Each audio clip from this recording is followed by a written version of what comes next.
how to make a pop-up on Squarespace. This is about to help you through it as you can understand and see. So what is going on, about what is going to be happening, and how we can start to realize through the situation. It can be really underestimated and done for what you are looking for, and how we can start to deal with that. So the pop-up is can be really about to be dealing like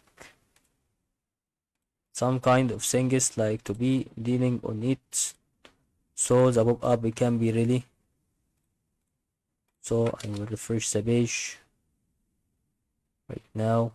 So as you can see, we go start to for the marketing here on settings and the marketing and the promotions or website. So we find promotions and add a new pop-up. Design your new pop-up like text, image, call to action, and start to save it or permissions here. Okay, so promotions, sorry, and that is all about to help you, and that is all about to understand.